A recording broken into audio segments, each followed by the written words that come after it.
Sous prétexte de combattre le terrorisme, Washington ravive les flammes de l'ingérence en Afrique. Au Nigeria, les frappes ordonnées par Donald Trump dévoilent une fois de plus la vraie guerre, celle du contrôle géopolitique.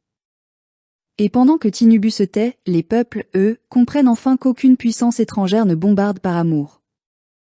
L'Afrique n'a pas besoin d'un nouveau sauveur, mais d'une souveraineté réelle et inaltérable.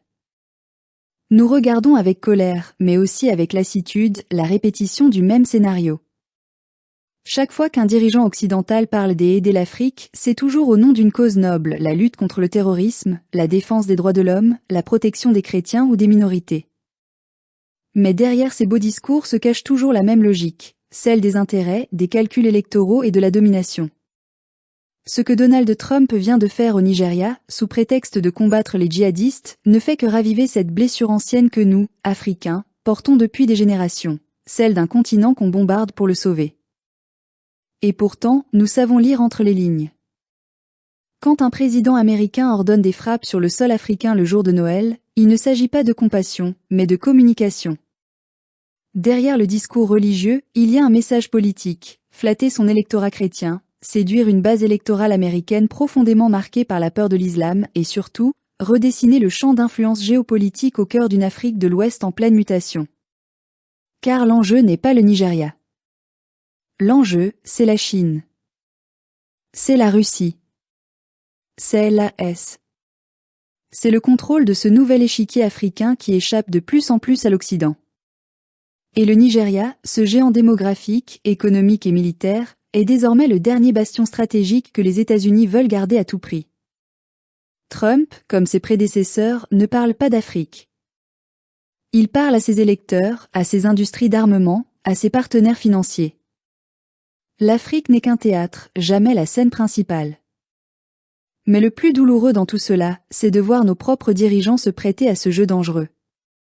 Bola Tinubu, en acceptant de faire de son pays la base arrière de l'impérialisme, trahit l'esprit même de la souveraineté africaine. En livrant ses terres à des forces étrangères sous prétexte de sécurité, il vend l'âme du Nigeria. Il oublie que les bombes, quelles qu'elles soient, ne construisent jamais la paix. Il oublie que les drones étrangers qui survolent aujourd'hui son ciel ne protégeront pas le peuple nigérian, mais les intérêts de ceux qui les pilotent.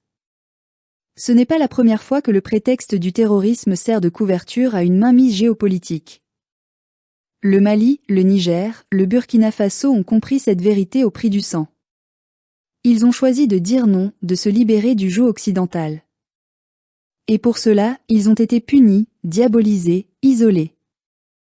Aujourd'hui, c'est au tour du Nigeria de comprendre que l'alliance avec les États-Unis n'est pas une garantie de sécurité, mais un piège diplomatique. Plus on s'y enfonce, plus on perd son indépendance.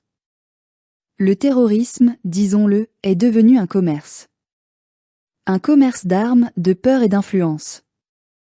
On crée les menaces pour justifier les interventions, on arme les rebelles pour mieux vendre la protection.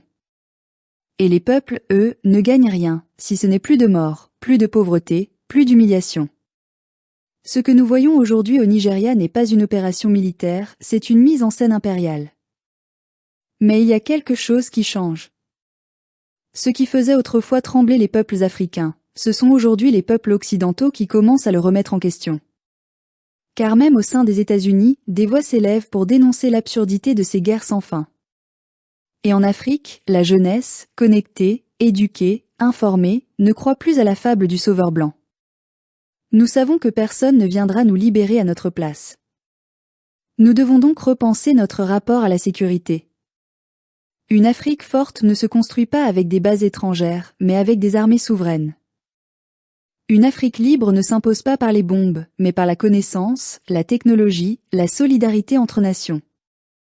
Les pays de l'AES ont compris cela. Ils investissent dans leur défense, leur diplomatie, leur propre vision du monde. Et c'est cela qui dérange, l'idée d'une Afrique capable de se défendre seule. Ce que nous voyons aujourd'hui au Nigeria n'est pas une exception, c'est un avertissement. Quand un pouvoir africain pactise avec ceux qui ont intérêt à maintenir le désordre, il finit toujours par en être la première victime. L'histoire récente du Sahel en est la preuve.